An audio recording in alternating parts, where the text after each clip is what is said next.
Bueno, habíamos quedado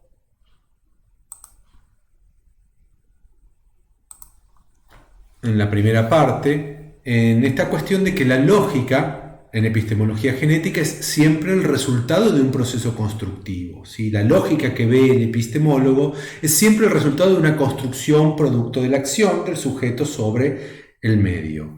La actividad cognoscitiva siempre consiste en dar forma, en imponer un orden, en aplicar esquemas a la realidad, podríamos decir. ¿Por qué recalcamos esto tanto? Porque las estructuraciones esas de las que hablamos en Piaget, se trata siempre de la interiorización de la coordinación de acciones. Se trata siempre de la interiorización de alguna coordinación. ¿Sí? En el caso de las operaciones formales, no son simplemente coordinaciones de las acciones, sino que son coordinaciones de las acciones que se construyeron en las operaciones concretas. Las coordinaciones de acciones interiorizadas que construyen las operaciones concretas requieren ahora transportarse a un nuevo plano de pensamiento. El pensamiento formal consiste en estas operaciones concretas que teníamos en el estadio anterior, hacerlas funcionar sobre sí mismas. ¿Sí? A esto nos referimos. Nosotros teníamos en el preoperatorio, en el nivel más bajo, acciones. Luego teníamos en un nivel de interiorización, de coordinación de acciones, ¿sí?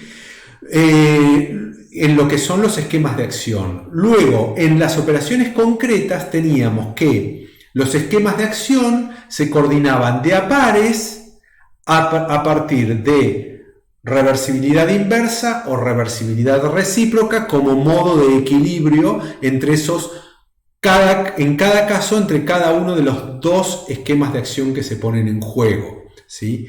Acá, en las operaciones formales, lo que coordinamos son esas coordinaciones de esquemas de acción, pero ahora las coordinamos y las reflexionamos sobre sí mismas. ¿Sí? Esto hace no solo que la cosa sea más compleja, sino también mucho más potente, porque hay una diferencia fundamental, y es que las operaciones formales no se aplican nunca a los contenidos, sino que siempre se aplican a otras operaciones.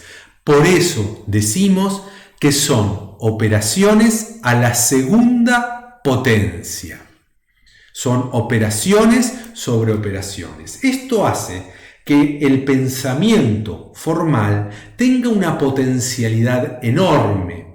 Esto hace que las características funcionales del pensamiento formal recorran recorridos mucho más grandes y se desprendan, como las operaciones se desprenden de los contenidos, el pensamiento se desprende de la realidad. ¿Qué quiere decir esto? Que lo real no es conocido como real en sí mismo, como única posibilidad de ser, sino como un subconjunto de lo posible. ¿Esto qué quiere decir? A ver, cuando somos adolescentes, por lo menos en mi época, empezábamos a pensar a los 12, 13 años, que empezábamos nuestras militancias en los centros de estudiantes, etcétera, etcétera, que el mundo actual en el que vivíamos no era el único mundo posible, que no podíamos, que no era lo mejor posible, que haya un 42% de pobreza, que el 5% de la población tenga el 90% de la riqueza. Ese mundo no lo consideramos como real, sino como un subconjunto, y después, de acuerdo a las teorías, estará el marxismo, que plantea que eso es el resultado de las relaciones de dominación, de las relaciones de producción. Estarán los feminismos, que considerarán que eso es el resultado de la dominación producida por el sistema patriarcal, capitalista y eclesiástico.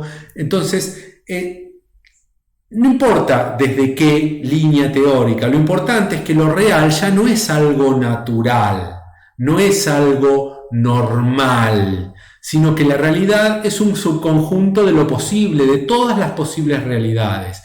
Esto se conjuga con la posibilidad de utilizar como razonamiento el razonamiento hipotético deductivo. Este es el típico razonamiento que hablábamos en la primera parte. Todos los X son P, S es X, entonces S es P. Puesto en contenidos sería todos los hombres son mortales, Sócrates es hombre, Sócrates es mortal. Ese carácter hipotético deductivo hace que podamos ir de una proposición que utiliza el cuantificador lógico todos al existencial de que existe al menos uno que, y del cual sacamos la conclusión que entonces ese que existe al menos que es el carácter que definimos en la primera proposición. Esa relación entre proposiciones no es algo accesible para las operaciones concretas, ¿sí? Entonces, eso hace que el pensamiento formal sea eminentemente proposicional. Por eso podemos pensar que nuestra sociedad actual es el resultado de las relaciones de producción o el resultado de la dominación de la mujer por el varón o de las relaciones de poder en la teoría Foucaultiana. Por eso podemos pensarlo, porque en realidad nosotros no pensamos por la realidad, pensamos a partir de hipótesis, a partir de relaciones entre hipótesis, entre proposiciones. Entonces, todas estas características funcionan juntas, que lo real es un subconjunto de lo posible, que el razonamiento se hace hipotético deductivo, ya vamos a ver que es control de variables, y que el pensamiento es proposicional. Eso desde el punto de vista funcional. Ahora, desde el punto de vista estructural, hay dos grandes estructuras de las operaciones formales o del pensamiento formal. Una de ellas es el retículo o la combinatoria, y ya las vamos a ver las dos, y la otra es el grupo INRC de las 4 transformaciones. Estas dos estructuras no son conscientes. Volvemos a lo que habíamos dicho en la primera parte. Siempre cuando pensamos en estructura, en epistemología genética tenemos que pensar dos niveles de pensamiento. Uno es la estructura que considera el epistemólogo. El epistemólogo o el lógico hablan de que hay un modo de estructurar las partes que se llama retículo combinatoria y otro modo de estructurar las operaciones que se llama grupo INRC. Eso desde el epistemólogo. Ahora, el sujeto no entiende eso de esa manera, no es consciente de estas estructuras, pero estas estructuras son las que les sirven para organizar la realidad y por ende construir conocimiento, con lo que empezamos esta segunda parte. Construir conocimientos es aplicar esquemas de acción y coordinaciones, ordenar la realidad, los objetos del mundo. Eso en cuanto a las características estructurales. Vamos a ver brevemente cada una de ellas. La combinatoria muchas veces se la denomina clasificación de clasificaciones. La clasificación, ustedes la vieron, es una operación concreta, porque en realidad la clasificación es la interiorización de la coordinación de los esquemas de reunir y separar en una totalidad única. Es decir, por reversibilidad inversa. La clasificación es el modo en que se organizan los esquemas de acción, reunir con su opuesto, separar en una única estructura, conforman la clasificación. Y es por eso que un operatorio concreto perfectamente podemos hablarle de que los animales se pueden clasificar de acuerdo a si tienen columna vertebral o no, de acuerdo a lo que comen, si ponen huevos o si el feto vive dentro del cuerpo de la madre, si viven en la tierra, en el agua, y a su vez podemos ir hacia arriba, está la clase de los animales, a un costado tendríamos la clase de los vegetales, y así, ¿no? Seres vivos. Como todo esto implica juntar y separar, pero siempre mentalmente, ¿sí?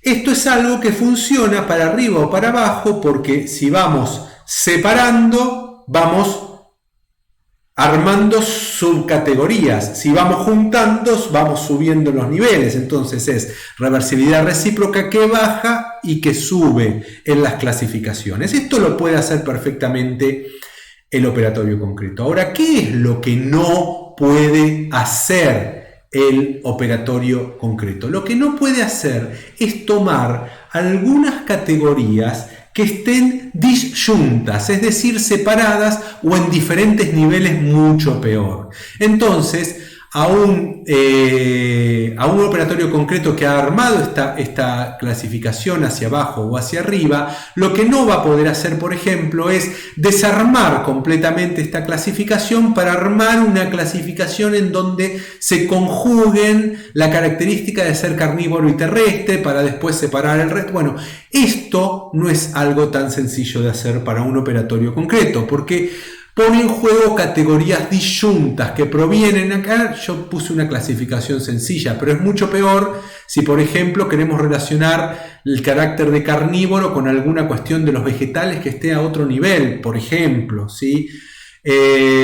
O con los minerales. O sea, no puede hacer esto de combinar cualquier categoría con cualquier categoría para pensar. Fíjense que solamente podemos combinar estas categorías pensándolo, porque no vamos a poder necesariamente hacer estas categorías si las complejizamos demasiado, juntando y separando cosas, pero sí podemos pensar en base a lo que esa separación o reunión significa. Entonces, la clasificación de las clasificaciones es otra forma de llamar a la combinatoria. Vamos a ver otro ejemplo. Este ejemplo está mencionado en Psicología del Niño, pero es un ejemplo que está más desarrollado de la lógica del niño a la lógica del adolescente.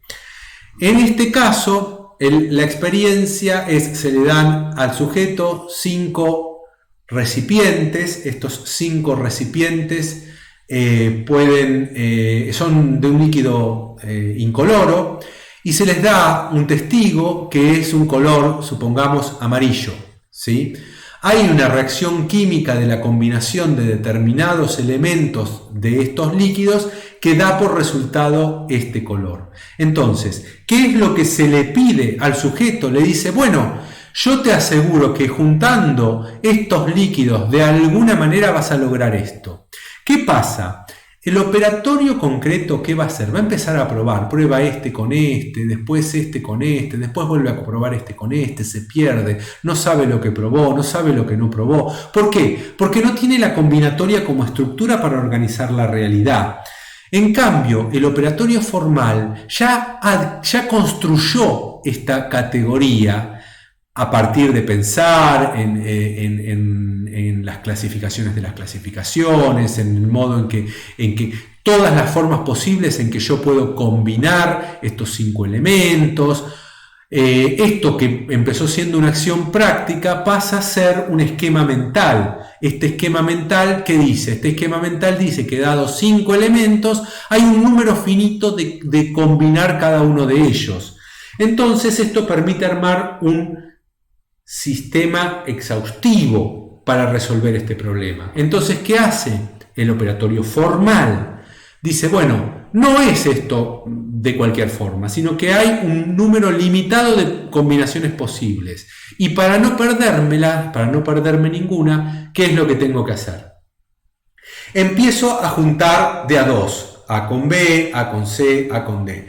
Luego de a 3, A con B con C, B con C con D, armando un sistema exhaustivo en donde me aseguro que no voy a perder ni una sola combinación. Entonces, el resultado, si el investigador no me mintió diciendo que se puede lograr con alguna combinación de este color, lo voy a lograr siempre como operatorio formal.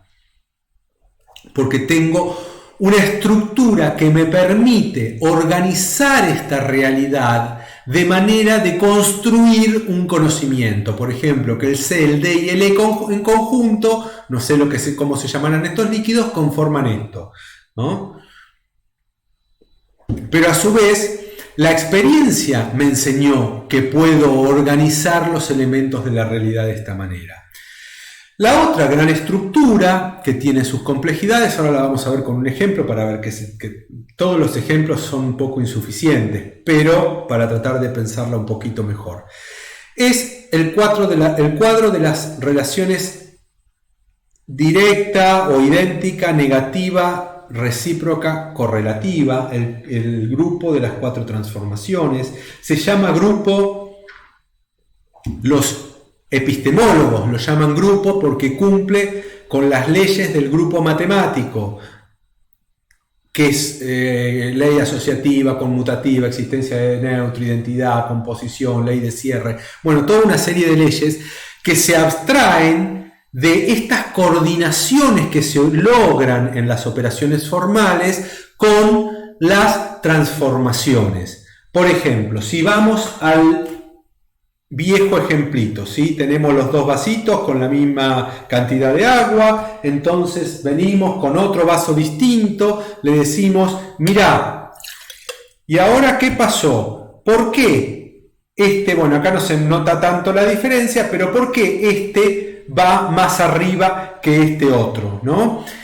Entonces, el operatorio concreto puede decir, yo le pregunto, ¿hay la misma cantidad en este que en este?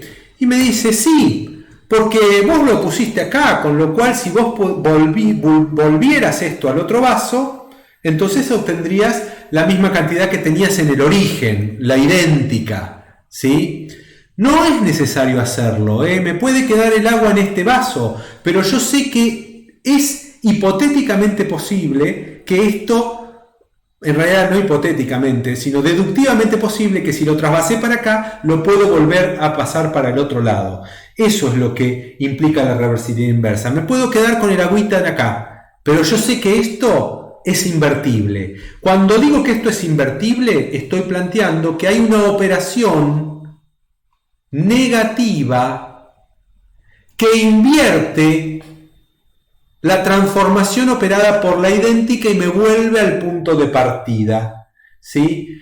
No hace falta hacerla, pero la puedo hacer. Otra forma de pensar, digo, bueno, suponiendo que la diferencia sea más, ¿no?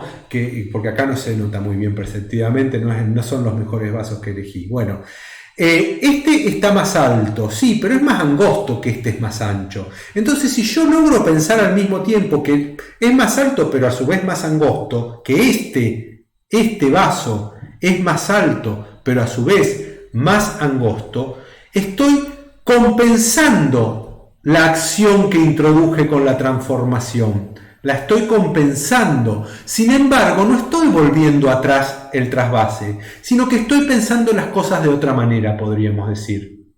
Estoy pensando las bases que lo que tengo de más alto es porque este vaso es un poquito más angosto. No es la forma más sencilla de resolver este problema. Por eso este típico problema se resuelve casi siempre por inversa. El típico problema que se resuelve con esto, con recíproca, es la seriación. Porque para la seriación, si yo le digo ordename todas estas regletas de mayor a menor, lo primero que tengo que entender para no intentar hacer un ensayo ridículo de mezclar todo con todo y olvidarme, si soy operatorio concreto, va a ser decir o saber que toda regleta sí es más grande que algunas, pero a su vez es más chica que otras. Entonces al mismo tiempo se ponen en juego el esquema ser más grande que y ser más chico que. Esa es lo que hace falta para establecer la seriación. Ahora, acá tenemos la diferencia de que en las operaciones concretas, estas dos operaciones funcionaban en un ámbito, el ámbito de las clasificaciones, el ámbito de los números, ¿sí? En cambio, estas otras dos, la relación de la idéntica con la recíproca, funcionaba sobre todo en el campo de las relaciones, estas dimensiones que se compensan. Vamos a ver un problema donde las vamos a hacer funcionar a las dos juntas. Vamos a ver varios problemas donde las vamos a hacer funcionar a las dos juntas. Voy manejando, ¿sí? Voy manejando en este auto, ¿sí? No sé si es la foto más feliz, pero bueno, voy por la Panamericana con este auto, ¿sí? Y estoy a punto de chocar. Si yo sigo acelerando, si sigo a la misma velocidad, voy a chocar, ¿sí? Digamos que voy a 100, este auto va un poco más lento, me voy acercando y siento que voy a chocar. Para resolver ese problema, la medida más simple que puedo hacer, ¿cuál es? Desacelerar. Entonces tenemos aceleración, desaceleración. Tenemos que si yo desacelero a 0, 0, 0, vuelvo al punto, o sea, no estoy acelerando más. Anulo la aceleración misma. Si voy desacelerando de a poquito, bueno, estoy haciendo una operación que niega la aceleración y que me permite resolver este problema. Esa es una forma que puedo resolverlo, ¿sí? Pero además puedo tener otra forma de resolverlo. Y esa otra forma de resolverlo es, si soy un buen conductor, girar el volante hacia la izquierda, aún sin desacelerar, puedo evitar la colisión. ¿Por qué? Porque usé una operación de otro orden que no anuló en ningún momento la aceleración, sino que evitó el impacto por otra operación que fue correrme hacia la izquierda. Entonces me corrí hacia la izquierda, evité el impacto con esto sin desacelerar. Tendré que ver, normalmente este va más rápido, pero igual tendré que ver ahora un nuevo problema. Pero bueno, en principio evito chocar con esto sin desacelerar. Sigo yendo a 100, supongamos que este va a 120 y este va a 80. Entonces, ¿qué hago? Voy a 100 y sigo sin tocar la aceleración. Sin embargo, anulé el efecto que sería chocar si seguía acelerando, pero a pesar de eso seguía acelerando y no choqué. No sé si se entiende, ¿sí? A su vez, si me paro en la otra situación, que es girar hacia la izquierda el volante, yo podría el volante, a pesar de que hay una regla que lo impide, pero podría girar hacia la derecha el volante. Girar hacia la derecha el volante es invertir el girar a la izquierda, ¿sí? Entonces, respecto del acelerar original, el hecho de doblar hacia la izquierda o hacia la derecha es una reciprocidad. Ahora, si yo me paro en el hecho de ir hacia un lado o hacia el otro, doblar a la izquierda es la inversa de doblar a la derecha. Si vamos a este caso anterior, la correlativa niega la recíproca. Entonces, si acá teníamos que la recíproca era girar a la izquierda, la correlativa será girar a la derecha. Acá no la puse porque si no me llenaba de flechas, ¿sí? Entonces, estos dos estructuras funcionan juntas en casi todos los esquemas operatorios formales. ¿Que cuáles son? Son estos los esquemas operatorios formales. Las proporciones, los dobles sistemas de referencia y la relatividad de los movimientos, el equilibrio hidrostático y las nociones probabilistas o probabilísticas.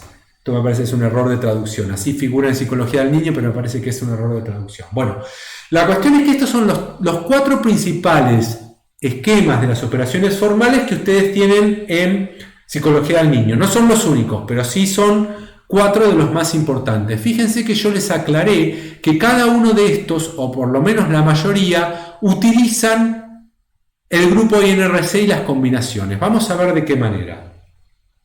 Pasemos a la proporción. La proporción. Fíjense que tomé un sub y baja de los viejos, ¿sí? Los que vienen ahora tienen un asientito y como un manubrio acá, que la verdad que dificultan muchísimo muchas acciones. Cuando yo era chico, los sub y bajas eran en su mayoría así, una simple madera que tenía un punto donde, bueno. ¿Esto qué permitía? Permitía que nosotros jugáramos y que jugáramos con dos sistemas de referencia distintos. Por un lado, el peso, que es el ejercicio del peso hacia abajo, sobre acá o sobre acá, y por otro lado, la distancia al centro. Entonces, casi sin darnos cuenta, si teníamos una amiga, un amigo más gordito de este lado, que nos levantaba, ¿sí?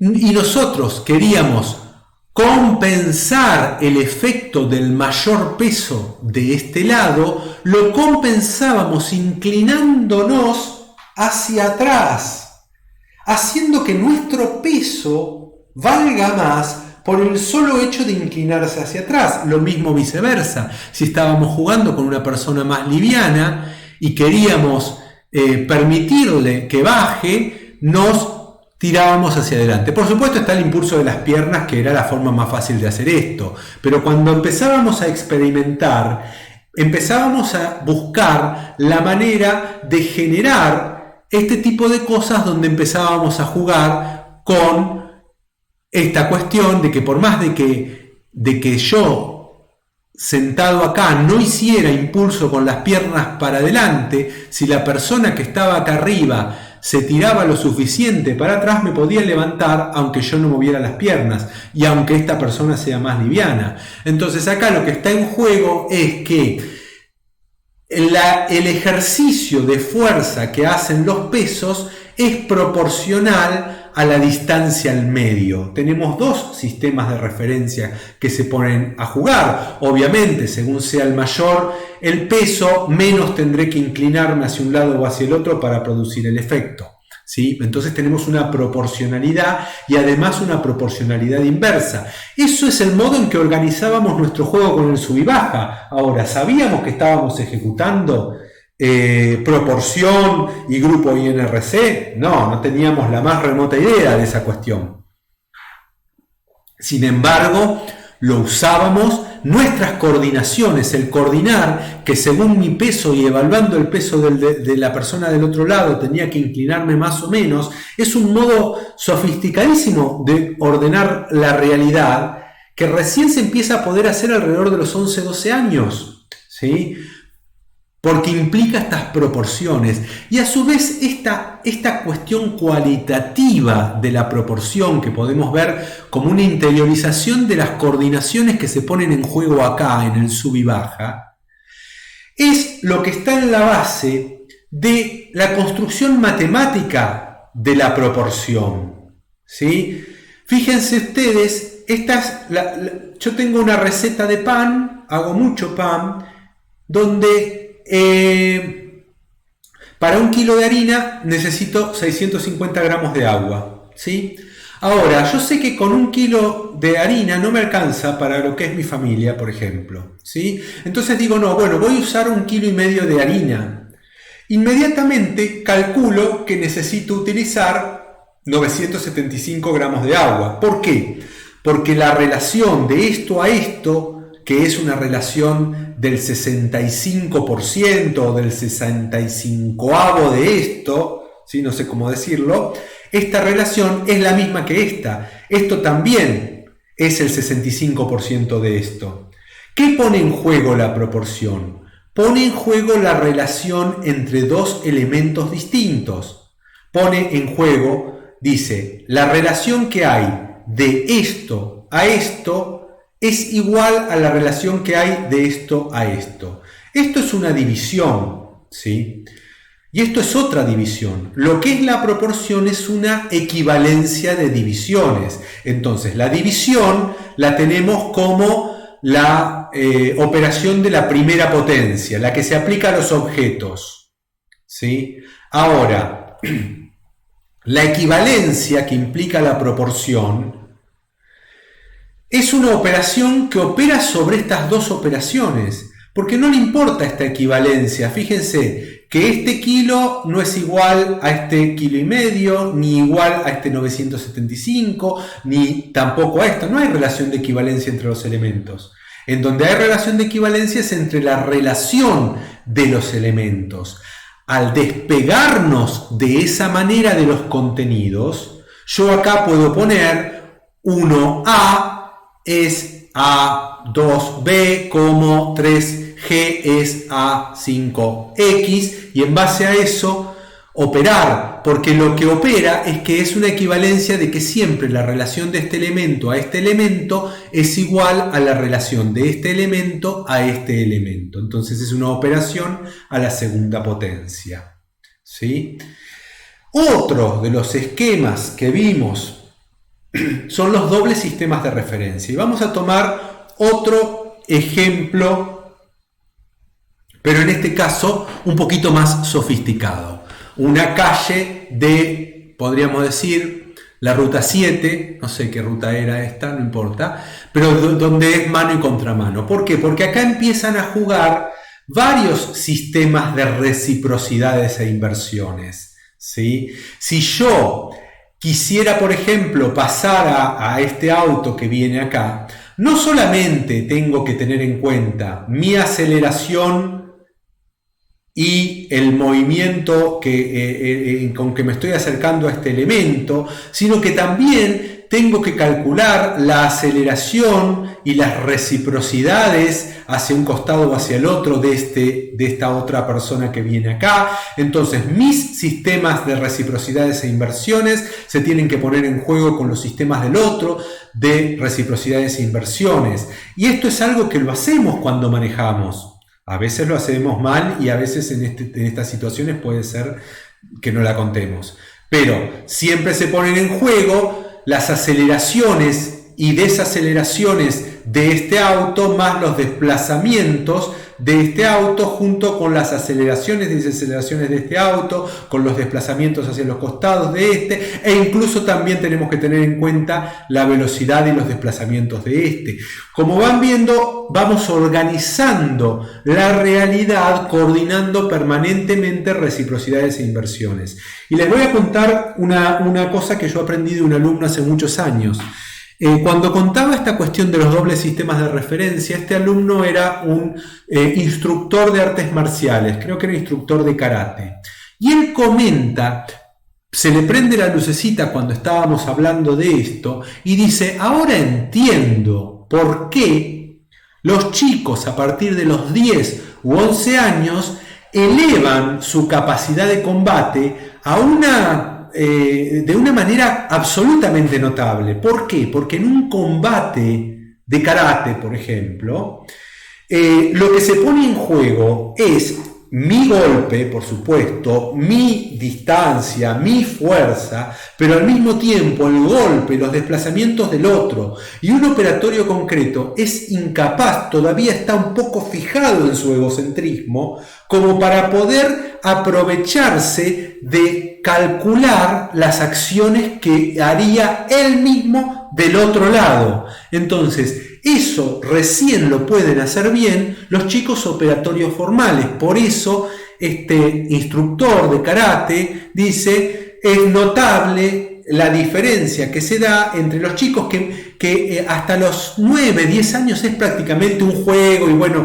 quién gana, quién pierde, no está muy claro, pero son incapaces de llegar a anticipar las acciones del otro, porque son incapaces de pensar que el mismo sistema de referencias de inversiones y reciprocidades que tengo acá está del otro lado. ¿Cómo funciona en el karate eso? Por ejemplo, las inversiones y las inversiones de cualquiera de los dos lados tienen que ver con la fuerza del golpe y la distancia, ¿no? La fuerza del golpe, el tirar el golpe, ¿sí? Las reciprocidades tienen que ver con los taizabaki, los desplazamientos, que pueden hacer que un golpe que venga de enfrente siga de largo sin que yo tenga que frenar este golpe. Este golpe no fue anulado, pero sin embargo mi desplazamiento hizo que siguió de largo. Es más, hago un poquito así y sale volando para el otro lado la persona. Entonces, eso es la capacidad de coordinar diferentes sistemas de referencia. El equilibrio hidrostático, y acá esto nos va a servir también para volver sobre el grupo INRC. Esto, ¿cómo funciona? Esto funciona de esta manera. Acá se trata de una especie de tubo en U que tiene dos pistones, ¿sí? Estos dos pistones, perdón, estoy mirando en mi pantalla. Estos dos, esta especie de tubo en U tiene dos pistones y acá tiene un líquido, ¿sí? Sobre estos dos pistones se pueden poner pesos, ¿sí? Y el líquido tiene una valvulita para cambiarle el líquido, ¿sí?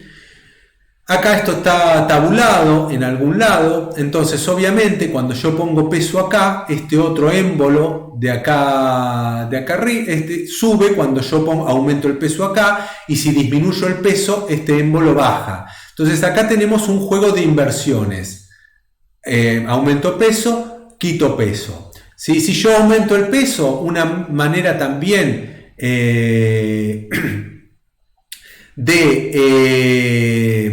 evitar que esto o disminuir cuánto sube esto es cambiar este líquido. En lugar de agua, usar un líquido más pesado. ¿Sí? Esto se hace con cuestiones, con elementos, qué sé yo, glicerina, agua, que tienen diferentes densidades. Entonces, si yo acá pongo un líquido más pesado, este líquido va a ejercer mayor fuerza de este lado. Entonces, supongamos que yo pongo 1 kilo acá y esto sube con el agua 1 centímetro.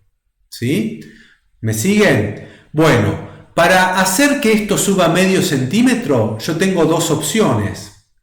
O pongo medio kilo, o sea, saco medio kilo, inversión, o cambio el líquido, dejando el kilo. Cambio el líquido y logro que esto suba con 1 kilo acá, medio centímetro, porque la resistencia que opone este líquido es mayor, porque tiene una densidad mayor. Entonces, fíjense que aumentar la densidad es una operación de otro sistema de referencia. ¿Por qué de otro sistema? Porque esto, aumentar, disminuir, en un primer momento, tiene que ver con agregar y poner peso. Agregar o quitar peso. Y en este caso es cambiar de líquido y mantengo el peso, no anulo la puesta de peso, sino que cambio el líquido. Ahora, fíjense que este líquido también lo puedo cambiar por un líquido menos denso. Supongamos el alcohol, por ahí estoy diciendo una barbaridad, ¿no? Pero la condición es que sea menos denso que el agua. Entonces, puse 1 kilo acá. Bien, con el agua esto sube 1 centímetro.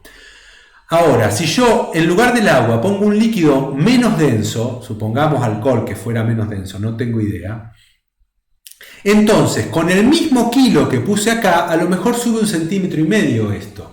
Y el poner el kilo se quedó igual, pero yo usé otra cosa. Ahora, fíjense que si yo me paro en esta operación, donde aumenté la densidad para que esto suba un poco menos, para que haya mayor resistencia, ¿sí? También puedo disminuir la densidad. Y disminuir la densidad es invertir, aumentar la densidad. Entonces tenemos un orden de inversiones en el otro sistema, ¿sí? El grupo INRC implica que yo me paro en cualquiera de estos elementos y todas las relaciones se reorganizan, ¿sí? Si yo me paro, por ejemplo,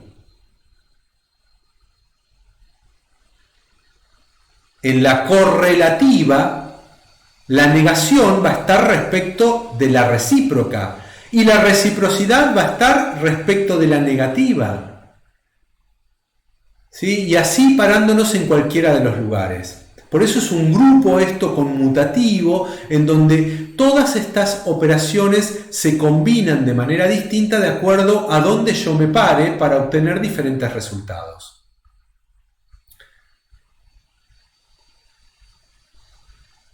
El otro gran esquema de acción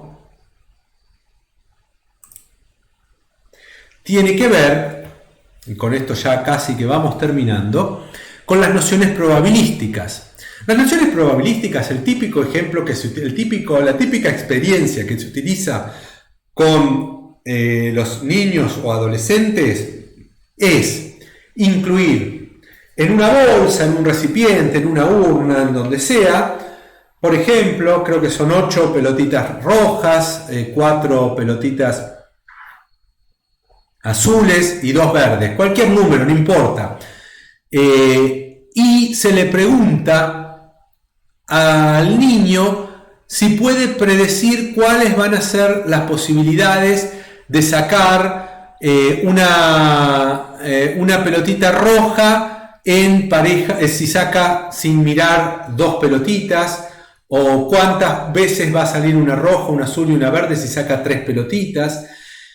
El que puede realmente predecir cómo pueden salir a la larga. ¿Por qué digo a la larga? Porque esto es la ley de los grandes números.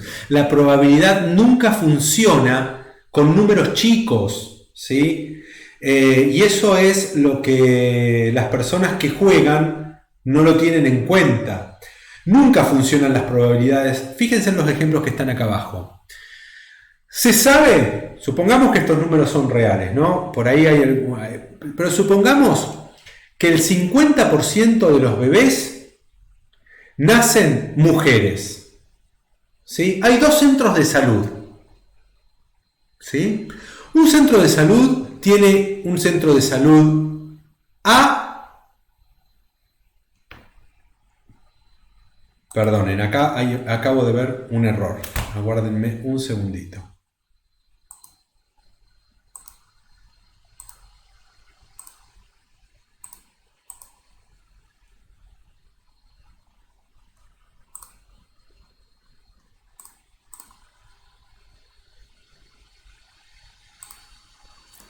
Ahí vuelvo.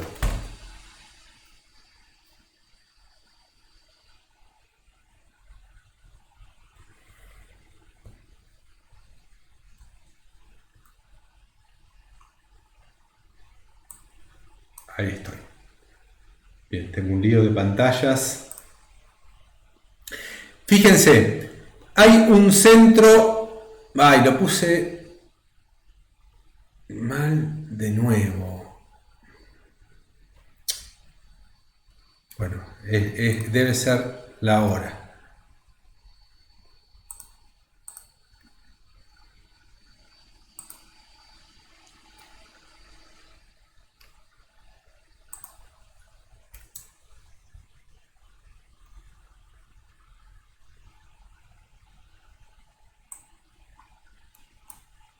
Ahí estamos.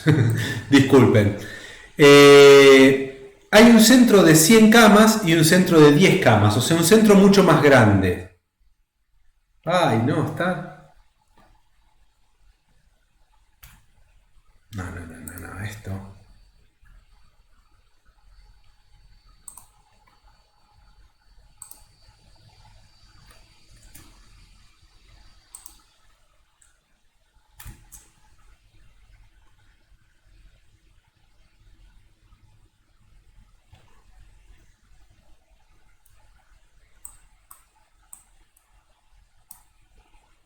Ahí estamos, creo que ahora sí. Hay un centro muy grande de 100 camas y un centro más chico de 10 camas, ¿sí? Entonces yo les pregunto a ustedes, ¿qué hay más posibilidades? ¿Que nazcan más de 80 mujeres en el centro de 100 camas, o sea, cada 100 bebés, o que nazcan más de 8 mujeres en un centro de 10 camas, o sea, de 10 bebés posibles? ¿Sí? La respuesta se presta a un montón de sesgos que implican que no entendemos del todo las probabilidades. Si ustedes respondieron que son la misma probabilidad, es que no entienden la ley de los grandes números.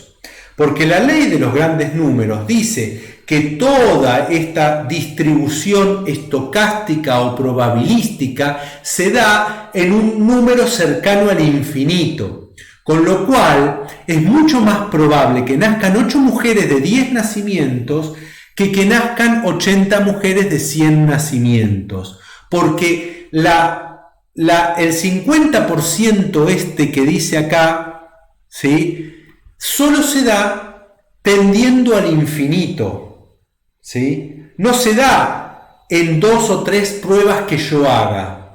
Entonces, entender esa cuestión implica, por un lado, implica proporciones, por otro lado, implica grupo INRC, implica saber cuántas posibilidades me implica con la cantidad de elementos que tengo, y mucho más adelante comprender que esto recién puede entenderse cercano al infinito. Fíjense ustedes de qué estamos hablando. Estamos hablando de una operación que en la realidad no podríamos hacer nunca. O sea, para llegar al 50% exacto supuestamente de bebés, tenemos que tener tantos nacimientos que a lo mejor no llegamos nunca en un centro de salud a tener ese porcentaje exacto, porque el porcentaje solo vale hacia el infinito. Como el pensamiento formal es capaz de pensar en base al infinito, en base a cosas no reales, a cosas que no se constatan, no reales, porque el infinito es real y de hecho del infinito dependen un montón de cosas, o por lo menos la manera en que nosotros desde nuestras operaciones formales ordenamos ciertas cosas en el mundo con el nombre de infinito. A nosotros nos sirve, y a los físicos les sirve muchísimo, poder entender, por ejemplo, que el universo está en expansión, o que el universo si es finito o es infinito. Bueno, hay un montón de cosas que, aunque nunca pueda recorrer jamás todo el universo, puedo hacer hipótesis. Y esa es gran parte de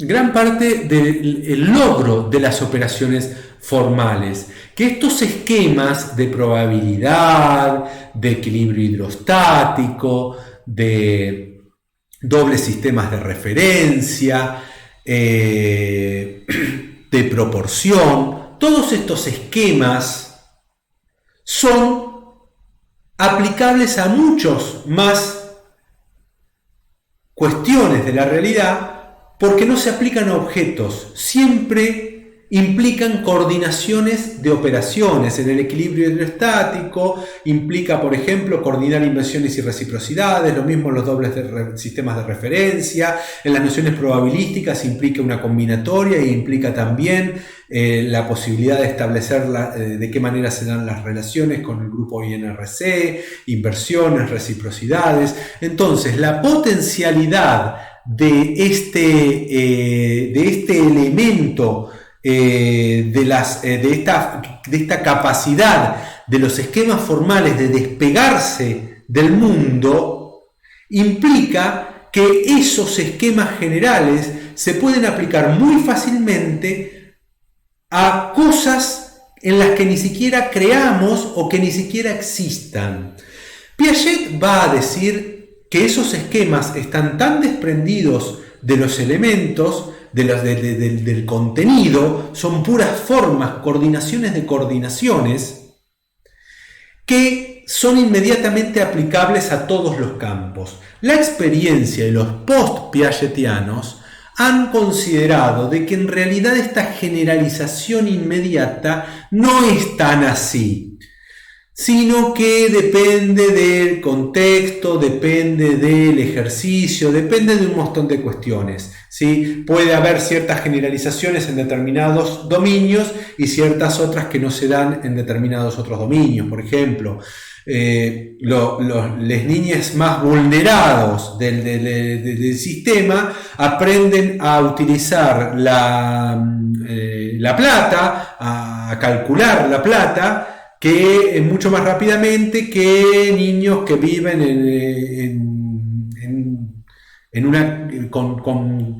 digamos que no tienen que salir a la calle y de los cuales ese cálculo del dinero depende de su supervivencia. Y entonces, bueno, ese tipo de cosas tienen mucho que ver sobre de qué manera se va dando en cada uno. Y para ir terminando con los dos últimos temas, la inducción de leyes. La inducción de leyes es lo que permite un ejercicio de las operaciones formales que se llama control de variables o disociación de factores. Ustedes lo tienen en el texto Psicología del Niño en dos experiencias, la del péndulo y la de la elasticidad, ¿sí? En la experiencia de la elasticidad, que es la que intenté esquematizarles aquí, se le dan al sujeto una serie de varillas que son de diferentes materiales, formas, longitudes y unos muñequitos que se le aplican, ¿sí? Se les da como un cubo donde esas varillas se pueden acoplar, y entonces lo que tienen que tratar de investigar es si la flexibilidad depende de la forma, es decir, si depende de que sea este tipo de que sea, por ejemplo, este tipo de forma, o que sea un cilindro, ¿no? ¿Qué es lo que hace que la varilla, si tiene esta forma, es más flexible que la otra? Entonces, ¿cómo puedes saber si lo que está en juego, si lo que vale para la elasticidad de la varilla es la forma o la longitud, por ejemplo? Y la única manera que tiene de hacerlo, y es algo que el operatorio concreto no puede hacer, es decir, bueno, para saber el lugar que tiene la forma en la elasticidad, lo que tengo que hacer es anular la longitud. ¿Y yo puedo sacarle la longitud a una varilla? No, lo que puedo hacer es compensarla. ¿Y entonces qué hago? Agarro varillas de diferentes formas, pero de igual longitud. Entonces eso me va a decir cuánto influye la forma en la flexibilidad, o viceversa. Si quiero saber el material, supongamos, agarro varillas de la misma forma de, no sé, aluminio, madera y acero, todas con forma, sí, creo que se llama, bueno,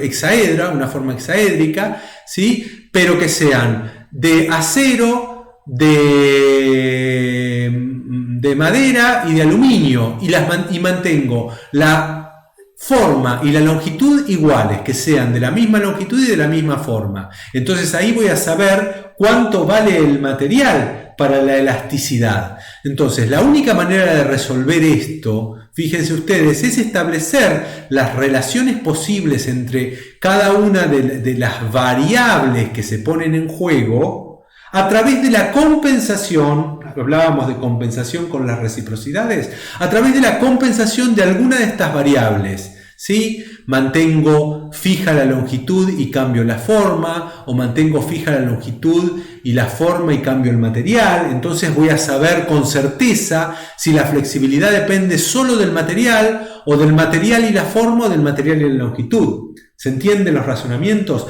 Otro ejemplo que da el texto es el del péndulo. El péndulo, saben ustedes, es el del reloj que se mueve así, de esta manera. Lo que pasa es que el péndulo experimental que utilizaba Piaget para las experiencias permitía en el peso del péndulo ponerle diferentes pesas y a su vez subir o bajar el peso. Y entonces lo que se le pedía es que el niño resuelva si la velocidad de oscilación dependía del peso o de la longitud del peso hacia arriba. Entonces, ¿cuál era la única manera de verificar? ¿Cuál es la única manera de verificar eso? ¿Mantener el mismo peso y variar la longitud? ¿O mantener la misma longitud y variar el peso? Entonces, eso, fíjense la importancia que tiene, porque en este caso, donde yo digo quiero saber con certeza el lugar del material para la flexibilidad, dejando de lado la longitud y la forma. La longitud y la forma no son cosas que yo pueda extraer de la realidad de la varilla. La varilla tiene siempre una forma, una longitud y un material. Lo que yo puedo hacer es, con operaciones de compensación, de reciprocidad, decir, yo no lo puedo sacar, pero como lo que yo estoy pensando es sobre esquemas de acción, no me hace falta sacar la forma y la longitud, sino que tengo que encontrar la manera de hacer que la forma y la longitud no influencie mi problema. ¿Y cómo es? Dejando igual la forma y la longitud, entonces puedo perfectamente entender el lugar que tiene el material en la flexibilidad. Y esta ley es imposible sacarla por la observación, porque yo tengo que previamente haber podido extraer esos elementos que en la realidad es imposible extraer, pero en mi formalización, todo elemento tiene una forma, una longitud, un material, encuentro la manera de anular esos factores para centrarme sobre el que me interesa. Bueno, espero que les haya servido. Con esto vamos cerrando. Ya creo que estamos en una hora de teórico. Disculpen el tiempo, son temas complejos y se me dificulta tratar de explicarlos con menos rápido, digamos. Para terminar, 3 problemas o interrogantes. En primer lugar, algo de esto ya dijimos, si tienen realmente una estructura de conjunto, son cuestiones que se han dedicado a estudiar los cognitivos, los post-piagetianos. Si la familiaridad de los contenidos realmente no tiene ninguna importancia en las operaciones formales. Desde la teoría piagetiana no debería tener ninguna, porque las operaciones formales son coordinaciones de coordinaciones que se han extraído de todos los contenidos. ¿Y cuáles son? La manera en que a lo largo del desarrollo funcionan en conjunto el lenguaje, el desarrollo, la maduración y la aplicación del pensamiento formal. Todas las investigaciones del lenguaje y el pensamiento formal han sido eje de muchos post-piagetianos. Bueno, con esto espero que les haya servido, los esperamos en los foros con las preguntas que puedan tener y cerramos entonces el teórico de la semana 12. Muchas gracias y gracias por la paciencia.